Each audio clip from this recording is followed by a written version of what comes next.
Hello everyone and welcome back to Replay Works and welcome back to another replay review. Today we're going to be talking about the Eagle's Nest webcam locals that happened on September 4th. So this one was interesting because it kind of foreshadowed a little bit of a trend that we're going to start to see, well hopefully we start to see, it being the Shenlong deck for blue-green. As an alternative to the blue-green Xeon 1-year ward rush deck. It's a little bit more focused on mid-rangey type units since you have Shenlong to kind of be like a top end. But we'll talk about that later on in the video. We still got a lot of other like standard lists to cover in terms of the usual pairings in terms of color combinations.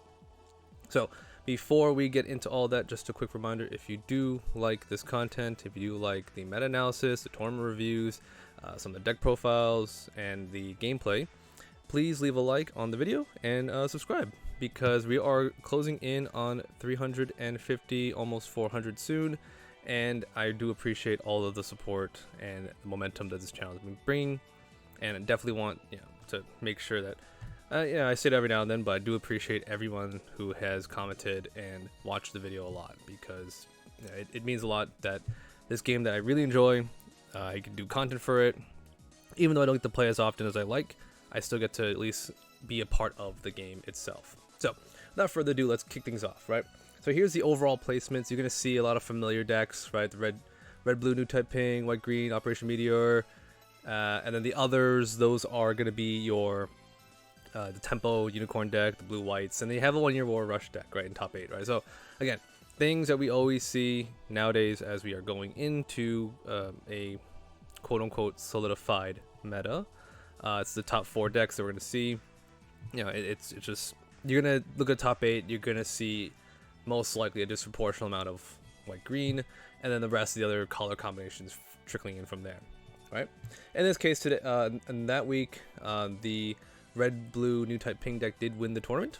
So each of the 3 decks really does come down to the final matchups. Like how is its final match? Is it against a favorable deck? And it depends from there. But just to show off again the disparaging amount of green white. Here you go, 50% of the top 16, green-white, yet again. I'm not surprised in the least. I think I've pretty much been saying this almost for the past week and a half, but this is what you're going to see a lot of nowadays. And even on the other colors, right? We got 3 red-blue, 3 blue-green, with 2 of them being the Shenlong list, and 2 blue-white, both those being the Unicorn Tempo list. Freedom blockers we don't really see just yet. We're going to probably see that pop up here and there as we go into regional season, but just remember that's still around as a control deck. It's going to be around. There's nothing wrong with it. It's just fallen out of favor, which is fine, but don't be surprised if you see a deck geared towards freedom blockers. All right, and let's just skip right ahead to the second place deck list, right? So this is the green whites. We're going to cover these first.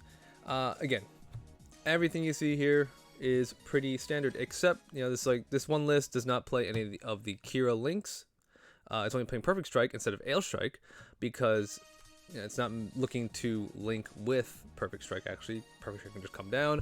It can bounce a token, well, the 1/1 tokens or the 3/1 Zaku's, but it's still a pretty solid blocker from there, especially if you don't really care about needing the 1 paired ability from Ale Strike, And then from here, there's 2 Kusanagis. That's probably the most unique thing about the list, is that Kusanagi is going to bounce something back that has 3 or less HP to its owner's hand. So it's one of those things where it's going to trigger off burst, which is also good. It only has 4 HP though. That's kind of like the trade-off that it has.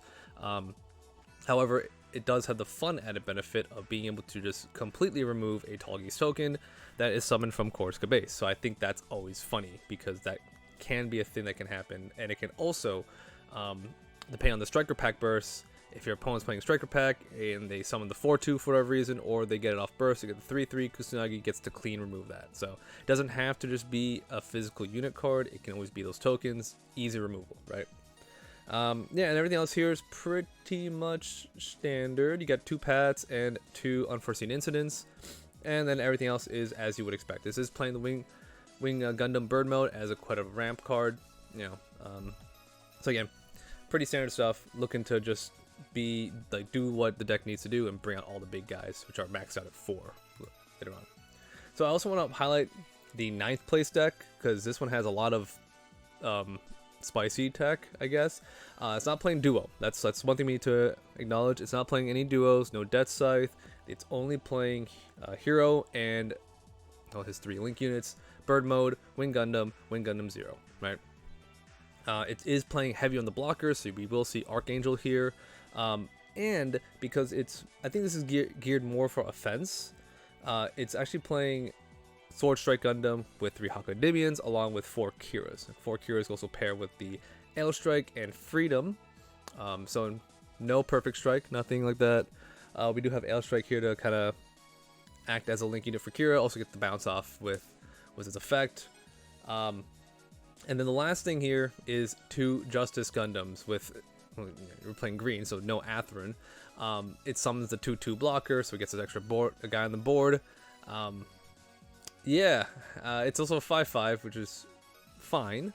It's one of those cards where it's like, it's literally just there to generate an extra token, which is extra like push towards the end, or an extra blocker if you need like just a chump blocker, because you're not playing Zuwarts, you're not playing extra, Launcher Strike, Perfect Strike, like I said. The only real blockers in the deck are, aside from the Striker pack, Ale and Lifrith. So the extra blocker towards the end game kind of helps, and 5/5 is not, nothing to sneeze at. Also, it does have a funny, weird thing where you put this down, then you get the token, and then next turn, if you put down another one, and then you pair it, you do get to trigger the attack trigger on the new token. So I find that kind of funny. That's just my musings. It's probably very rare, since that means you have to get both of them back to back, but it is within the realm of possibility in this game. All right. Overall, I do think this one's pretty, like, it's geared towards more of like an aggressive type of blocker list, and I think it's pretty like fascinating to see. Like, we're seeing a little bit of like the Unicorn Tempo type of mixing here. It's cutting out the Death Side, so it's only just playing the heroes, right? So it's really hard to call it like the ramp deck, when it's just meant to put down Hero with Link, because everything becomes overstated with Hero. And it's something to sneeze at when you get to stare down Wing Gundam back to back, and then there's a Freedom backing him up, But from here, let's talk about the breakdowns, right? Out of the 8 decks that are in here, between our averages, we're going to see 26-27 units, between 8 to 10 pilots. These past 2 decks examples only played 8 each. Some of them are opting to play the Mulaflaga. I think this is the only one that actually played it based on the numbers. Bases anywhere between 4 and 5, mostly 5 in this type of deck. Some of them playing 6. Again, you want to stall at the early game. You want to make sure you get the bases that actually help you dig for your pilots, dig for your links, and at the same time, because they're 06, you're going to be pretty much safe from any 5 hits, which are pretty common. And then commands between 8 and 9, mostly 8. So it's pretty much solidifying what we kind of see already. I think most of the majority of the decks did lean towards playing Hero, Duo, and Kira. And these 2 decks are the kind of the exception, where they are playing less compared to those lists, right? So I think in a certain sense, less is a little bit more, especially when you do have a little bit more of a focus on what you need to do. If you don't need to play Death Scythe, you don't gotta play it, right? That's what, as we saw from the deck that played Freedom Gundam. Now, for the average cards per level, we're seeing 3 level 2s. That's gonna be your Zawarts. So I think 3 Zawarts is fair. It's kind of not as useful after turn 4 when you want to start playing big guys, because he can't attack players. He's just there to chump at this point. Level 3s, we see that Lifrith and the Wing Gundam Bird Mode. Level 4 is interesting, since we really don't have level 4 slots. It's mostly either going to be Launcher Strike, or it's going to be Death Scythe, if they are playing the Repair Death Scythe. And then, as you would expect, you're going to see a lot of the usuals in level 6 and level 8, with the Wing Gundams, and the Death Scythe if you're playing level 6. And then the one deck that played the Freedom and the Justice, which I still find fascinating. That was the only list that did play those, so definitely an interesting take on this list. And then we got some unit breakdowns here. Again, just looking at the numbers, just knowing what to expect on each level. Because Sword Strike does seem to be in favor as the level 4 slot, It's going to be higher up on that, but you know, if they're able to attack with Sword Strike, it's really a 6/4. Just knowing that if you're linking with Kira, right, or if it's with Hakadimian, it's going to be a 5/3. And then from there, you know, everything else is pretty much everything we've seen before in terms of stats. Just, you know, putting here a reminder. And then we're actually going to skip the link units because I think at this point, well, one, I need to save on time. We got 4 different decks to cover, and 2, I think we kind of established like what links are in the game at this point, just based on the card pool. I'll bring it back later on, hopefully next set when we get to like, you know, see a little bit more variety in terms of what link units are played in decks. All right, so let's talk about the first place winner. This is a Cyber New type deck, and the interesting call out is that it's playing full frontal. All right, playing full frontal with the Sinanju. We don't see that too often, mainly because full frontal is a level 6 pilot, so he's very, very late game. Sinanju itself, it does fit the theme of the new type ping deck, since just off the bat, one, he doesn't need to be paired to get his ability when he attacks and destroys something in the shield area to deal 2 damage. He doesn't need to be paired for that, so it's pretty much free damage at that point. And the thing about this is that when full frontal is paired, he gets to play a Neo Zeon card that's level 4 or less. However, the only thing that you can really bring out is the Zaku Mariner, because of Neo Zeon / Zeon, or the level 4 Kshatriya. It cannot bring out level 5 Kshatriya because that'll be insane. But it does get to cheat those little like the 2/2 out or the 3/4 out if you need it. So yeah, it's mostly here to pair and link with the Sinanju. And from here, rest of the deck, we do see a lot of familiar faces. Actually, the fun thing is that because they're playing full frontal, they have to play Zaku Mariner instead of the Gin, which I find like fascinating that, you know, the subtype did matter in this case. We see like familiar faces like Rezo, GM, Guntank, Angsha, Gundam, Amuro, Marita, Banshee, you know, four big Kshatriya, 2 small Kshatriya, 4 Vasilius, right? But we also see 2 close combat. That's it's a card that we don't really see too often, even though it's on paper it's good. It can do 2 damage to anything, either main or action step, and it has a good burst effect where you just get to do the effect to deal 2 damage, right?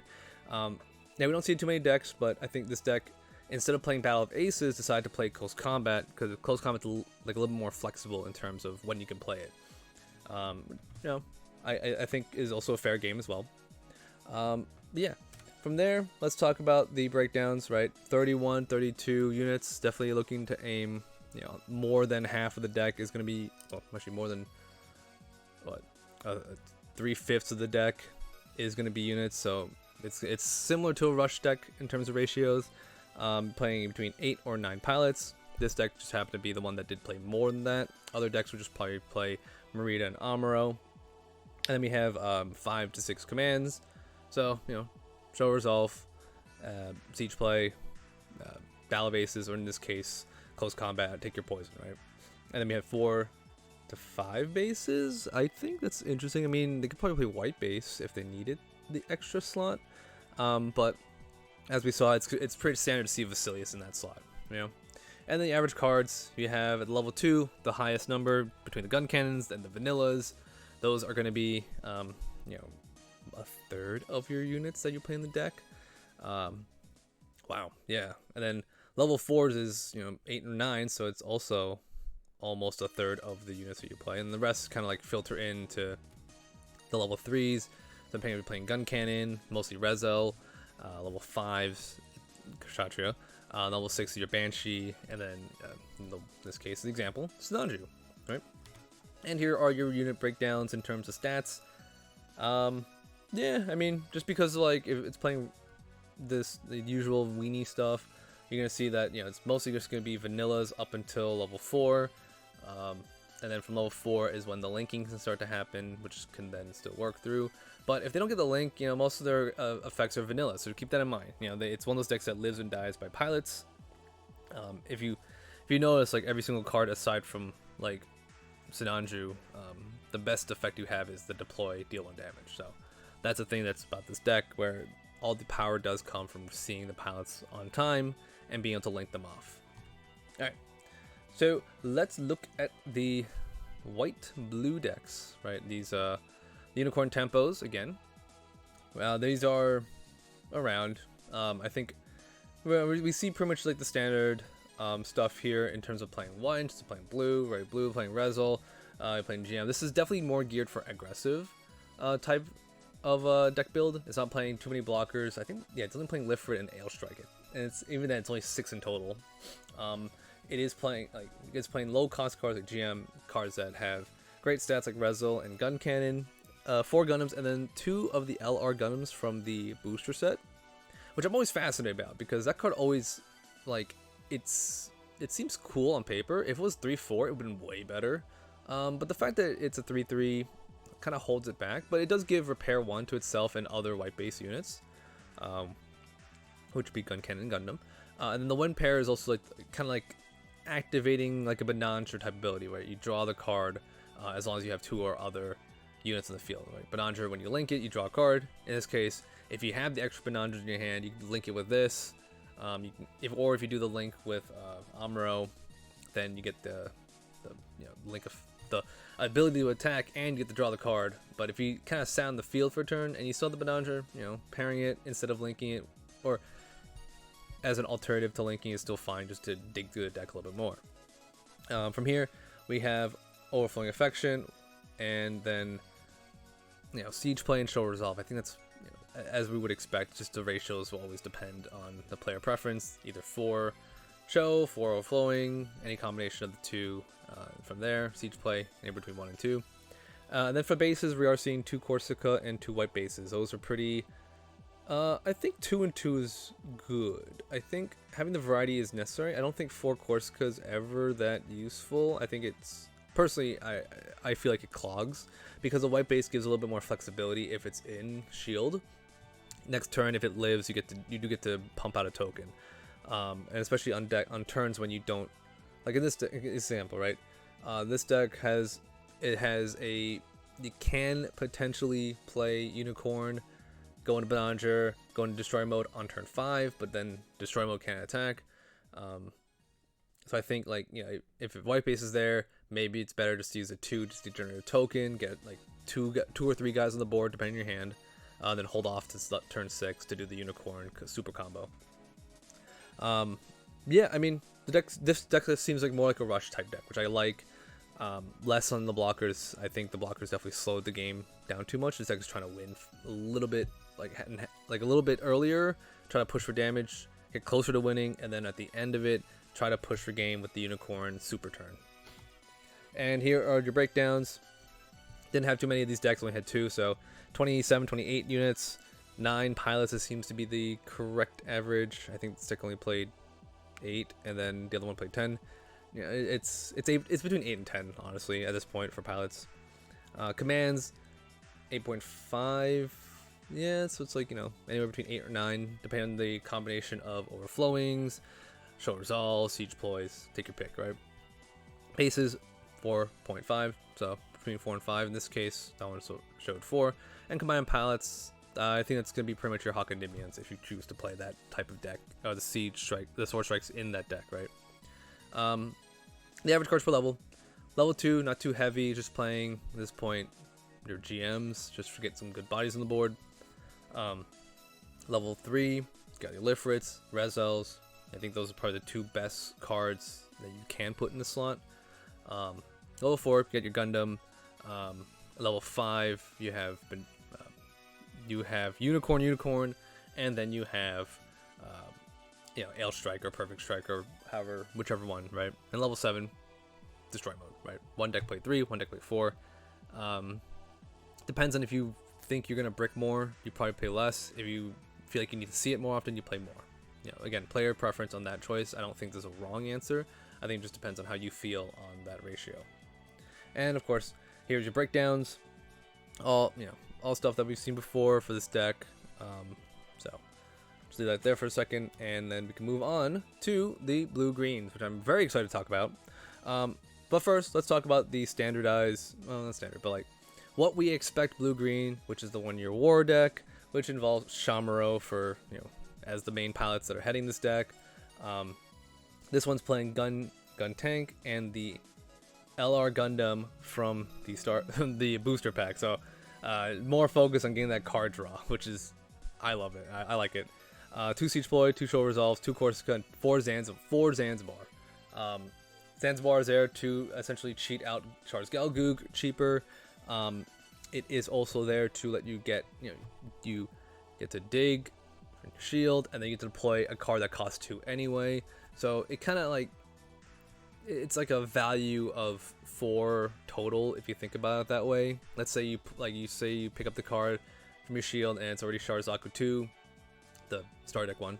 You can just plop it down for Zanzibar, which, it's like as if you played the Sharazaku 2, but not from your hand. It's one of those cards that value-wise, sometimes it feels bad if you don't get to max out on level 4, but I think as long as you're not playing like a DOP off it, I think it's okay. Alright, no offense to the DOP. Yeah, it's just the lowest card here to pick on, right? But yeah, 6 bases. Pretty much the most base I've seen in this type of deck. And also, it's not playing any of the like gun cannons or the G fighters or stuff like that. It's not even playing the Star Deck Gundam. It's playing the booster set Gundam. And I think that's just just there to get extra card draw, since you are able to field so many units so fast. It's not playing any token generation like that, aside from Corsica. But it's just there to oh, actually it is playing gun cannon. Oops, my bad. It's not playing too many gun cannons, I guess. Or it opted to play gun cannon instead of the G fighter. Anyway, it's trying to be as minimal as possible is my point. This way you can just use Amuro with whatever you want to tap stuff down, so you can start swinging in. It's very committed to that from what I see. Alright, let's talk about the Shenlong one. I've been waiting for all video for this one. Yeah, a new development in this realm of the color pie. We play the Shenlongs instead of the Chars. Chars out, now it's Wu Fei and Amuro. Can't think of a cute name for that one. So, from here, this deck gets to be freed of the Xeon cluster that you have to play with all the Sharazakus and all that stuff. By not playing Char and not playing Sharazaku, the Star Deck one, or Char's Galgoog, you're able to now put in all of the Earth Federation good cards, right? We got Rezo here, we got Angsha, Guntank, GM, G-Fighter, Star Deck Gundam. We have to play these guys in droves, right? As you can see, the only green units in the deck are the Zaku 2s, the one from the Star Deck and the Vanilla, and Shenlong at 1 for the level 4, and then 4 of the level 5, which is the better one of the two, objectively, because it gets to crush every single blocker that's level 3 or lower, which includes the tokens. Fantastic. And he'll, with Wu Fei paired, it is going to be able to not take any damage on offense. So with, hypothetically, if you have ST Gundam paired and you have Shenlong with Wu Fei, that's a 7 attack. So it is able to kind of crush a full HP Wing Gundam paired with Hero, right? Because that's 7/7. All right, well, it's going to trade, but it's you get to do that in the breach, right? So you get to breach him back, is my point. And then also you can bully any single little card that has 3 or less AP, so he gets to just kind of romp all those for like a turn. Then again, because it has 6 attack, it's pretty much gonna have to be traded into by your opponent with the link unit, which is fine. They let them trade with your Shenlong, so the rest of your guys can clean up from there. So from here, other notable things: 3 Corsica and 1 Nahel Argma. I think the Argma is a very good tech. It triggers when it's revealed from burst, which means that you can tap something down. It's like another type of siege ploy, even though it's only 3 or less HP. But B, it also is an 05 instead of an 04 like the Kusanagi. So it does have a little bit more staying power as a base compared to that.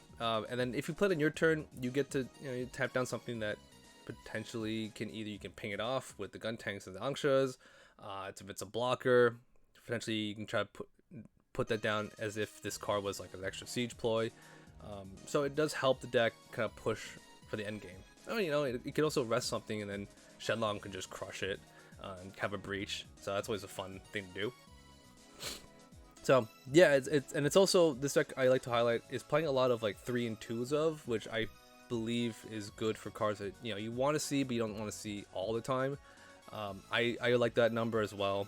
I think it's very cool to see like a lot of 1-ofs here, because sometimes the 1-ofs might come in handy. But I really would be curious on if this deck was wanting to play Path Victory Defeat, right? Just to dig for the Shenlong and the Wu-Fei. Because the thing that was missing from the Char deck is that you don't get to dig for Char, aside from Dop. In this case, there is a card that lets you check top 5 for either the pilot or the unit. So I wanted to, I would just be curious if they would consider putting that in the deck as a way to like guarantee that you get it, Alright, and here's a breakdown. There's only 3 of these decks, and 2 of them are the Shenlong decks, but it's 34 units total, which is a fantastic number. Very much, mostly your entire deck is going to be units. You want to put those down. You want to see 2 units every single turn until your opponent is dead or until you run out of resources. We got 8 pilots. I think 8 is probably the only number to go with, Shamuro or, 4 Wu-Fei and 4 Amuro. We have 4 to 5 bases. In this case, depends if they do want to play the extra base.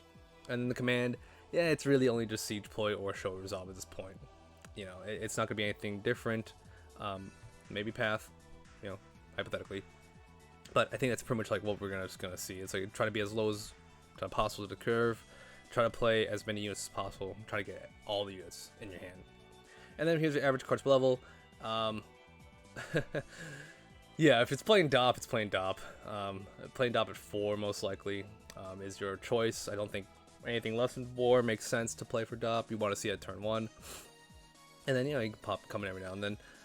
Level 2s, you're playing a ton of level 2s because those do help fill in the curve, because once you hit level 3 and level 4, you want to like also be able to supplement whatever you're playing down, since most of the level 3s only cost 2. Between, just off the top of my head, right? Rick Dom, the Char Zaku 2s, those all cost 2 to play, so pairing that with enough 2-drops is great. And especially, you want to see 2 2-drops on your turn 2 plays, so you can then start swinging on turn 3. Level 4s, we have Galgug, Gundam, or in this case, the Shenlong, that's level 4. And level 5, with the Shenlong, that does have a bit of a top end, but it does do a lot of work as a card that can kind of wall break and potentially crush 2 blockers in one go. So I think this is like the Shenlong deck I am a fan of. I would like to try it out. It's one of those fun decks that like it seems like it solves an issue where if you don't see Char, you still have towards the end game to push for game, right? You don't run out of steam too fast. And of course, here are your breakdowns, right? Yeah, I mean, Shenlong's a 4/4 for 4, so just remember that. But it's going to become a 6/5 if it gets the link off. And from there, everything else is kind of standard you see in the rush decks. I say that a lot, but the numbers, they really don't drastically change, because the majority of the decks, they don't change the cores. So most of these numbers, we're just here to reiterate it for anyone new joining. Just know the numbers, know the link units, know what the thresholds are. This way you can kind of play around the turns safely. That's my PSA for these. And that's it. That's going to cover the Eggman, the Eagle's Nest, caught myself, locals on 9/4. Yeah, I'm hoping we get more events up on the Eggman website so I can talk about those as well. I know we have a lot of first combats or the new type events that are popping up here and there, but not a lot of deck lists for me to talk about. So, I mean, it depends on locals and depends on, player base if they're willing to like put up the deck list on Eggman's site. But I think we've seen enough, and we need to know that there's 4 decks in the meta to expect. 5 you want to break out: Unicorn Templo and Freedom Control. Those are those are fine as well. But yeah, as we start to go into regional season is going to be a big data mine. Once we hit the first regionals at Dallas, which is going to be fantastic. Which I will also be there, playing in it. I don't know what I'm playing yet or which revision I'm playing from my deck, but I'm looking to figure that out by this weekend so I can just relax next weekend and then just show up and play regionals, But that being said, if you have not subscribed already, if you do like the content, please leave a like, subscribe to the channel. Do appreciate everything that's been going on so far in this game, this community, and the channel. And I want to make sure that we keep up the good work, keep up the momentum, and yeah, if anything, I'll see everyone in the next one.